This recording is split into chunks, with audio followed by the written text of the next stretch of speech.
Right, okay, that's the PDF that I sent the printers.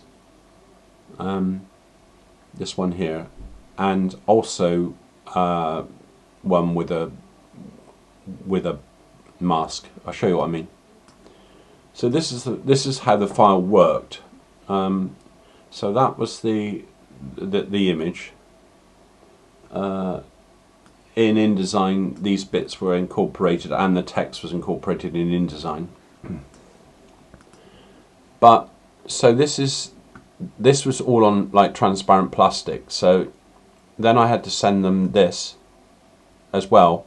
And what they do is the white would be the plastic, and the white would be the transparent plastic, and this, although it's black, would have been printed with white ink. Yeah, so that's a one solid white ink plate, and then this was put on printed over the top. So you've got like, so they would have just printed just white in this mask area, just white, and then the CMYK this, because CMYK is like transparent ink, would have been printed on top of the white, so you got the colour and stuff there. This is a bit of a mess. That should have been sorted out really, because that just looks a bit, you know, unreadable. It's just a bit of a blob, that one.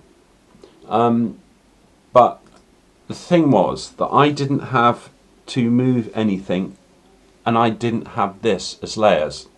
I didn't have this layered file.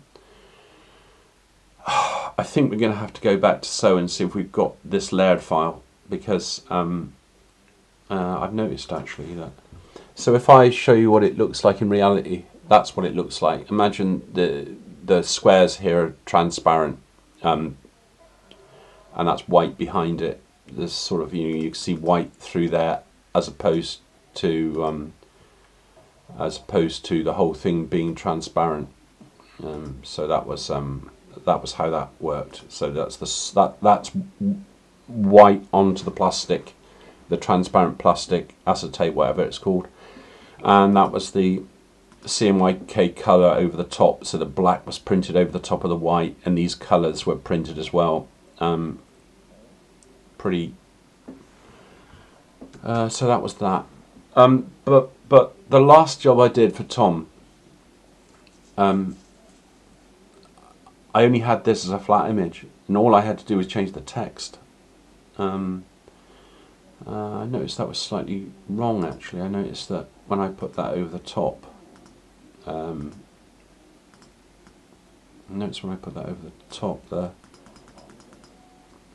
black should have been around here, otherwise the bird would have been partially transparent. So that was a little mistake there, which I must have fixed at some point. I think everything else is intact. So to make a border around here with these really sharp lines would be quite tricky. I don't know how long it's going to take me to cut all that out. I did think maybe I could just expand this mask. I'm going to do that and get back to you on how well that works actually, because that might be the way to do it. But then it needs to be vector, because it's got to be a cutter guide. So yeah, it's got to be a cutter guide. So yeah, don't know about this. I still think they're going to end up printing a sticker and literally putting it on the back.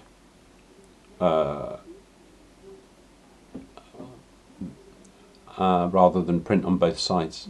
Kind of have the feeling that's the solution to it, you know. So actually very carefully putting this back label on, so that it can be seen through here, although you won't see much of it through. Are we having this transparent as well, this area here? I don't know whether a cutter is going to be able to cut out that amount of detail. I think it would have to be a kind of like a smooth thing through there, which I think will be okay, to be honest with you. I don't think there'd be any choice in the matter, to be honest. Anyway, that's what I'm thinking so far. Okay, but I haven't got the layout file of this. So if there's any dramatic changes to be made, then I don't know quite how I'm going to do that, because I wasn't supplied with this, but I was able to redo the text and everything. In InDesign, I don't think I did much to this at all. Anyway, Tom will probably understand this. Alright,